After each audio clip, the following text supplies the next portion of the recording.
मैं पीयूष तिवारी मिर्ज़ापुर से। आज की कहानी कुछ इस प्रकार से है कि जो व्यक्ति अपने अंदर हीन भावना जगा लेते हैं, वह कहीं न कहीं अपने आगे के रास्ते को खुद अवरोध कर लेते हैं। ये हीन भावना बहुत गलत होती है साथियों। हीन भावना से व्यक्ति अपने आप में ही कमज़ोर हो जाता है, अपनी सोच में कमज़ोर हो जाता है।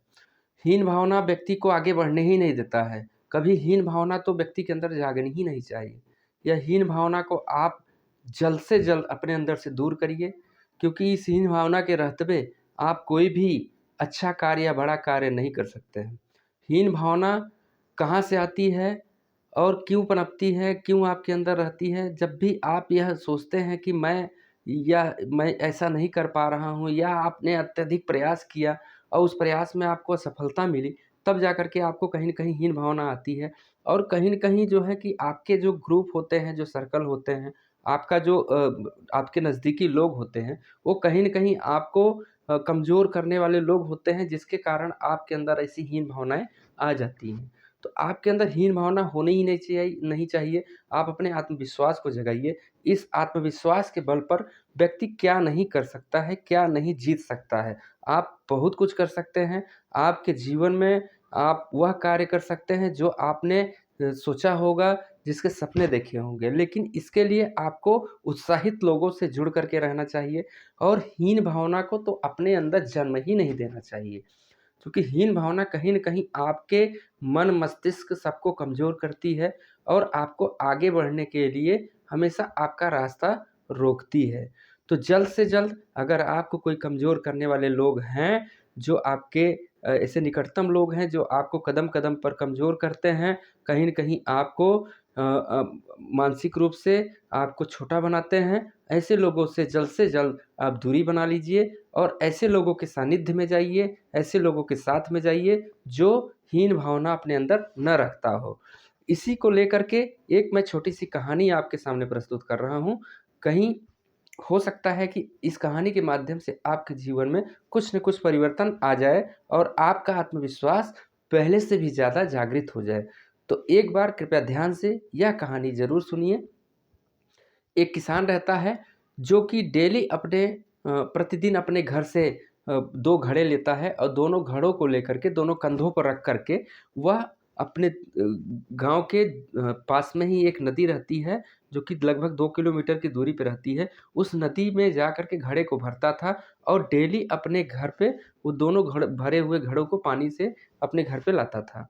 उसका यह प्रतिदिन का यह कार्य था। घड़े को घर से उठाता था और अपने गाँव के पास के नदी में जाता था, और पानी से भर कर के, जल से भर कर के उस घड़े को अपने घर में लाता था। और वही घड़े का पानी वह किसान और उसके घरवाले पिया करते थे।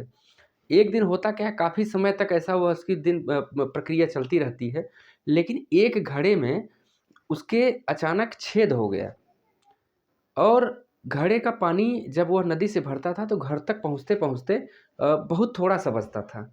लेकिन वह किसान उसी घड़े को लेके जाया करता था, दोनों घड़ों को साथ में लेके जाया करता था।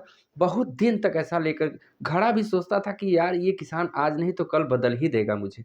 मैं कहीं न कहीं पानी घर पे इसके पहुँचते-पहुँचते कम मात्रा में हो जाती हूँ, या मैं उसको संचय नहीं कर पाती हूँ। तो घड़ा अपने आप में ऐसा सोचता रहा। काफ़ी दिन तक किसान यही प्रक्रिया करता रहा, वह घड़े को बदला नहीं, और प्रतिदिन वह नदी में जाता, जल भरता, अपने घर पे ले आता। घर पे एक घड़े में पानी थोड़ा-सा रह जाता था। अब कहीं न कहीं उस थोड़े से पानी की वजह से किसान के पूरे परिवार को थोड़ा जल पीने के लिए एडजस्टमेंट करना पड़ता था, लेकिन किसान घड़ा बदलता नहीं था।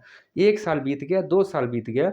एक दिन जब वह पानी ला रहा था घर पे, तभी जो है रास्ते में घड़े से आवाज़ आई कि हे मेरे मालिक, रुक जाइए। तो उसने सोचा कि आवाज़ कहाँ से आ रही है?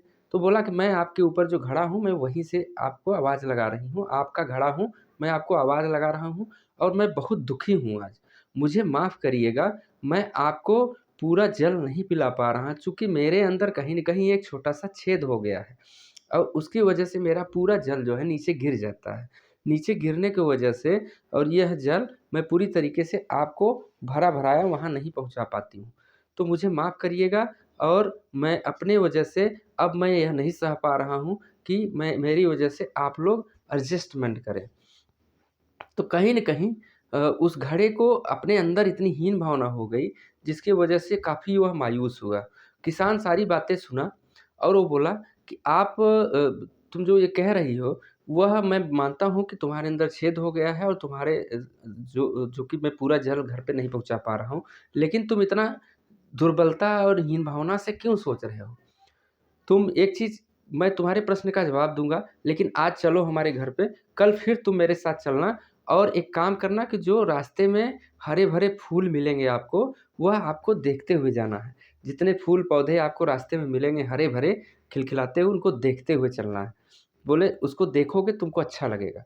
तो घड़े ने कहा ठीक है। कल वही किसान फिर घड़ा उठाया घर से, घर पे गया, वो घर से निकला और नदी तक गया। नदी पे जा कर के घड़ा भरा, फिर घड़े घड़े से भरा हुआ पानी लेकर के कंधे पे रख कर के वह अपने घर को फिर वापस गया। और जब वापस जाता है, घर के करीब पहुँचता है तो फिर घड़ा उतार कर के पूछता है कि आप आज तुमको कैसा लग रहा है? तो उ उस फूटे हुए घड़े ने कहा कि मुझे तो बहुत अच्छा लग रहा है। बोले क्या देखा तुमने? बोले हमने यह देखा कि रास्ते में इतने हरे-भरे फूल हैं, खिले हुए फूल हैं, जिसकी वजह से बहुत अच्छा लगा मुझे। तो कहे तुमको पता है ये हरे-भरे फूल कैसे हुए? बोले नहीं। बोले तुमको पता है जहाँ से तुम्हारा पानी गिरता था, मैं वह घड़ा उस साइड में कर दिया कि रास्ते में जहाँ से भी गुज़रूँ वहाँ पानी हुआ गिरता गिरता हुआ नज़र आए और जिस रास्ते से मैं गुज़रता था वहाँ पे फूल के जो है बीज मैं डाल दिया था। तो मैं कुछ अच्छे-अच्छे बीज लेकर के उन रास्तों पे डाल दिया, जिसकी वजह से वह पौधा हुआ और उस पौधे को तुम डेली पानी दिया तुमने ही दिया। तुम्हारे घड़े से पानी निकला और तुमने उस पौधे को पानी दिया, जिसकी वजह से आज देखो पूरा वहाँ का जो रास्ते का दृश्य है वह बदल गया है, कितना खूबसूरत हो गया है। तुमको पता भी नहीं चला, तुम्हारे कर्मों की वजह से, तुम्हारी वजह से देखो कितनी सारे फूल के पौधे खिले हुए हैं, जिससे पूरा गाँव, पूरा क्षेत्र सुशोभित हो रहा है। तो तुमको पता भी नहीं है कि तुम अपने आप में ही इतना घृणा या हीन भावना रखे हो। तुमने तो यहाँ का पूरा माहौल ही बदल दिया है। तो इस छोटी-सी कहानी से मतलब ये होता है कि आपको पता भी नहीं होता है कभी-कभी, आपको लगता है कि आप छोटा-सा कोई कार्य कर रहे हैं या नहीं कर पा रहे हैं, फिर भी अनजाने में आपसे ऐसे बहुत सारे कार्य होते हैं, जो कि लोगों का जिससे कल्याण हो रहा है, जिससे इस प्रकृति की सुंदरता बनी हुई है। तो कहीं न कहीं आपके जाने में या अनजाने में भी ऐसे कार्य हो रहे हैं, जो इस प्रकृति के लिए फ़ायदेमंद हैं। आप अपने अंदर हीन भावना मत लाइए, हीन भावना लाने से कोई मतलब नहीं है। आप जितना हो सके अपने आप को उत्साहित करिए, प्रोत्साहित करिए और आत्मविश्वास को जगा के रखिए। ना जाने कौन से कर्म से आपको कुछ कर्म दिख रहे हैं, कुछ कर्म नहीं भी दिख रहे हैं, तो भी आपसे अच्छे कर्म हो रहे हैं। तो आप अपने आप को हमेशा सदैव अपने प्रफुल्लित मन के साथ अग्रसित करिए और आगे बढ़िए और जो भी कर रहे हैं उसमें पूरी लगन के साथ, मेहनत के साथ करते ही जाइए।